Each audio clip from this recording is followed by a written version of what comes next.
आइए बनाते हैं घेवर। कैसे बनाया परफेक्ट घेवर। बर्तन लिया है जो थोड़ा सा बड़ा है और इसमें मैंने यहाँ पर ये लगभग चौथाई कप मेरा घी है। और अगर हम इसे चम्मच के हिसाब से देखते हैं तो ये 2.5 से 3 चम्मच देसी घी लिया है। और ये थोड़े से आइस क्यूब लिए हैं। इसको अच्छे से हमें हाथों से ही पहले फेंटना है और इतना स्मूथ बना लेना है, बिल्कुल मक्खन की तरह। अभी ये आपको पीला नजर आ रहा है क्योंकि ये गाय का है। और जब हम इसको अच्छे से हाथों से मलते जाएंगे इस तरीके से तो ये बहुत ही ज्यादा सॉफ्ट हो जाएगा और साथ में इसका कलर जो है वो व्हाइट हो जाएगा, बिल्कुल मक्खन की तरह। जैसे कि ये आप देख रहे हैं, ये बहुत सॉफ्ट हो गया है, बहुत ही ज्यादा सॉफ्ट हो गया है, एकदम मक्खन की तरह। तो यहाँ पर हमें ये अब आइस क्यूब हटा देने हैं और लगभग ये 2 से 3 मिनट में ही हमारा तैयार हो जाता है मक्खन जो है। यहाँ जितने भी आइस क्यूब हैं अब हम इसको हटा देते हैं। हटाने के बाद अब इसके अंदर जो हम डालेंगे तो थोड़ा सा हमने यहाँ पर 1 कप जो है दूध लिया है। ये दूध है तो यहाँ पर मैं थोड़ा थोड़ा करके ये दूध डाल रही हूँ। अच्छे से इसको भी मिक्स करते हैं। तो आप चाहें तो इसमें पहले मैदा भी मिक्स कर सकते हैं, आप चाहें तो दूध भी डाल सकते हैं, कुछ भी आप पहले कर सकते हैं। तो यहाँ पर मैंने पहले दूध डाल लिया है और अच्छे से हमें इसे थोड़ी देर के लिए इस तरीके से मिक्स कर लेना है। अब हमने यहाँ पर ये 1 कटोरी मैदा ली है ये, तो इसमें से हम धीरे धीरे करके डालेंगे 2 हिस्सों में। आधी अभी डाल लिया और अच्छे से इसको फेंट लेते हैं। पिछली बार जो हमने बताया था वो आपको मिक्सी में बताया था। ये हमने मैदा को घोल लिया है, बची हुई मैदा और है हमारी आधी कटोरी, उसको भी हम घोल लेते हैं अच्छे से। बस इसमें लम्स ना हो और इसका घोल जो है पतला तैयार होना चाहिए। ये दूध जो है हमारा, इसको भी हमने डाल दिया। थोड़ा सा और बचा है, इसे अभी बाद में डालेंगे और अच्छे से फिर से फेंट लेते हैं। अगर आपको लगता है हाथों से जल्दी नहीं हो रहा है या लम्स नहीं जा रहे हैं तो आप इसी बैटर को पूरे को मिक्सी में डाल लें और थोड़ी देर के लिए, कुछ सेकंड्स के लिए इसको चला लें, तो लम्स नहीं रहेंगे उसमें। इस तरीके से हम इसको अच्छे से फेंट लेते हैं। हाथों की बजाय आप इसको फेंट सकते हैं, चम्मच से भी फेंट सकते हैं। अब हमें इसमें पानी की आवश्यकता है तो धीरे धीरे करके हम इसमें पानी डालेंगे। पानी की जो क्वांटिटी होती है वो अच्छी खासी होती है इसके अंदर, क्योंकि ये बैटर जो है हमें बिल्कुल भी गाढ़ा नहीं चाहिए, ये पतला ही चाहिए हमें, क्योंकि तभी जालीदार और एकदम करारा घेवर हमारा तैयार होता है। दूसरी बात, हम यहाँ पर एक चीज का और ध्यान रखना है हमें कि ये जो घोल है ठंडा होना चाहिए, बिल्कुल भी गर्म नहीं होना चाहिए, ये रूम टेम्परेचर पर नहीं होना चाहिए, इस चीज का ध्यान रखना है। तो यहाँ पर हमने पूरा 1 कप पानी डाल दिया है, साथ में थोड़ी सी हमने यहाँ केसर के दाने भी डाल दिए हैं इसके अंदर, ताकि इसका फ्लेवर अच्छा आए और रंग भी अच्छा आए। और इसे फिर से घोल लेते हैं। ये हमारा बिल्कुल घुल चुका है, लेकिन अभी गाढ़ा है तो हम इसमें बिल्कुल चिल्ड वाटर जो है ले रहे हैं और इसके अंदर डाल रहे हैं। अब ये देखिए घुलने के बाद ये इस तरीके से हो चुका है हमारा, इतना पतला घोल है। लेकिन अभी इसके अंदर थोड़ा सा पानी और डलेगा हमारा, लगभग आधा गिलास, तो हम पानी इसमें अभी और डालेंगे। तो अभी इसको हम थोड़ी देर के लिए फ्रिज में रेस्ट करने के लिए रख देते हैं ताकि ये ठंडा ही बना रहे।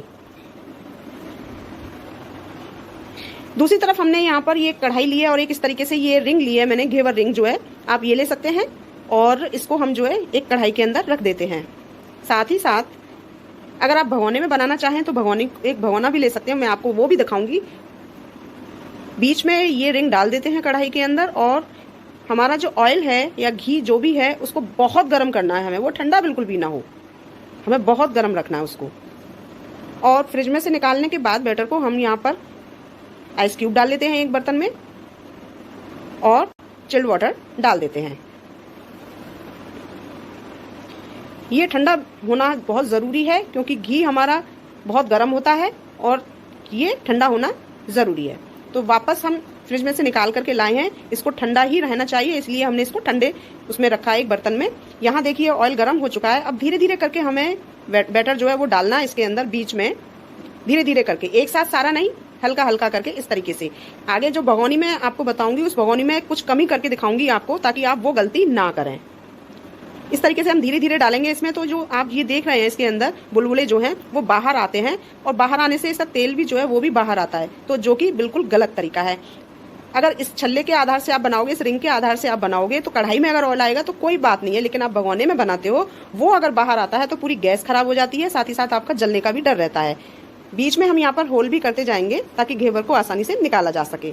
और उसी बीच में जो हम छेद करेंगे इसके अंदर, होल जो रखेंगे, उसी होल के अंदर हमें बाकी का घोल डालना है। और ये घोल हमें लगभग 3 से 4 बार इस तरीके से डालना है ताकि इसका शेप थोड़ा सा मोटाई लिए हुए आए। ये देखिए हमारा एक घेवर बन चुका है। ये इस तरीके से अभी हम आपको दिखा रहे हैं, बीच में अभी हल्का सा कच्चा है इसलिए थोड़ा सा और छोड़ देते हैं। तो अब ये अच्छे से पक चुका है। ये देखिए बहुत ही ये करारा है, आसानी से निकालना है, हाथ ना जले और ये टूटे भी ना, इस चीज का ध्यान रखना है। तो इस तरीके से हमें कोई भी एक नुकीली चीज लेनी है, चाकू ले सकते हैं, कोई भी एक ऐसा पेचकस से भी आप निकाल सकते हैं, और एक इस तरीके से निकाल के रख लें जाली के ऊपर, ताकि जितना भी एक्स्ट्रा ऑयल है इसके अंदर वो निकल जाए। दूसरा भी हम इसके अंदर डालते हैं। ठीक वही तरीका होना है जैसे कि पिछली बार हमने किया था। पिछले घेवर को बनाने में धीरे धीरे करके डालना है, बीच में एक होल करते जाना है। और मैं आपको एक भगोनी में भी अभी दिखाती हूँ, क्या गलती नहीं करनी ये भी आपको दिखाऊंगी। बीच में ये होल करना है, फिर इसी होल के अंदर ही हमें घोल डालना है, चारों तरफ नहीं डालना। ये देखिए यहाँ भगोनी का भी मेरा देसी घी है, ये बिल्कुल अच्छे से गर्म हो चुका है, और ये मैंने इसमें डाला, ये आया। धीरे धीरे डालना इसी तरीके से है। अगर आप एक साथ सारा घोल डाल दोगे 1 चम्मच का, तो ये देखिए बाहर आएगा। अभी अब मैं आपको एक गलती करके दिखाती हूँ। इस तरीके से धीरे धीरे करके डालना है हमें।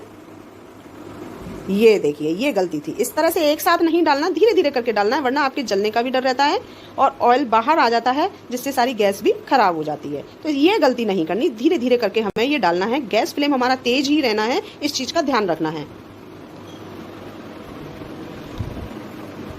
यहाँ पर भी हमें 4 से 5 बार डालना है, यानी 4-5 चम्मच घोल हमें डालना है, ताकि इसकी मोटाई अच्छे से आ सके। इस तरीके से हमें सारे घेवर इसी तरीके से हमें तैयार कर लेने हैं। अब जब तक घेवर तैयार होते हैं, दूसरी तरफ मैंने यहाँ पर एक कढ़ाई ली है, उसमें 1 कटोरी मैंने चीनी ली है, और इसमें मैं 1 कटोरी ही पानी डाल रही हूँ, ताकि इसकी चाशनी तैयार की जा सके। चाशनी तैयार करते समय ही इसके अंदर हम थोड़ी सी केसर और इलायची पाउडर भी डाल देंगे। ये देखिए घेवर भी यहाँ तैयार हो चुका है। इसे हम निकाल लेते हैं पहले की तरह। ध्यान से इसे निकालना है, निकालने में ये टूट ना जाए, इस चीज का हमें विशेष ध्यान रखना है। यह चाशनी तैयार हो चुकी है। हमें चाशनी गाढ़ी नहीं करनी, बिल्कुल हल्की रखनी है, बस चीनी घुल जाए इतनी।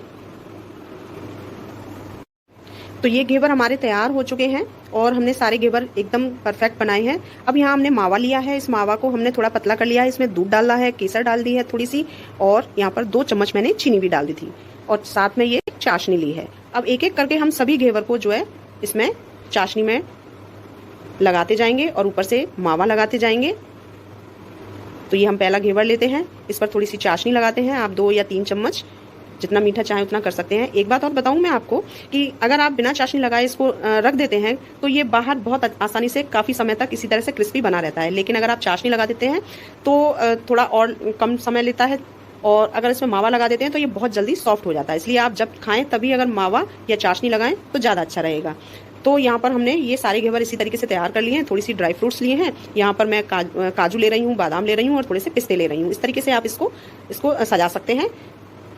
तो आप घर में ही घेवर बनाइए, बहुत आसानी से हमारा घेवर तैयार हो जाता है, इसमें कोई ज़्यादा प्रॉब्लम ही नहीं है। पिछली बार मैंने जो वीडियो बनाई थी लास्ट ईयर, तब उसमें मैंने एक भगोने में ही लिया था, तो मैंने आज आपको भगोने वाला भी और ये स्टैंड वाला भी दोनों ही एक साथ दिखाए हैं। तो आप घर पर ही बनाइए। जो समय हमारा इस समय कोरोना काल चल रहा है, तो वहाँ पर हम मार्केट से लेकर के आए, उससे अच्छा है कि घर में ही हम बहुत अच्छा और बहुत ज़्यादा क्वांटिटी में घर में आराम से बना सकते हैं। तो आप इस तरीके से घेवर घर में बनाइए, और देखिए कितना सारा घेवर तैयार होता है और कितना अच्छा घेवर तैयार होता है। और सबसे बड़ी बात है खुद की मेहनत का, और अगर मेहनत है तो वहाँ पर स्वाद भी बहुत ज़्यादा आता है। आप बनाइए, खाइए, खिलाइए, और रक्षाबंधन का पर्व है उसे खुशी के साथ मनाइए। अगर वीडियो पसंद आए तो लाइक ज़रूर कीजिएगा, शेयर भी कीजिएगा, और पहली बार चैनल पर आए तो मेरे चैनल को सब्सक्राइब ज़रूर कर लें।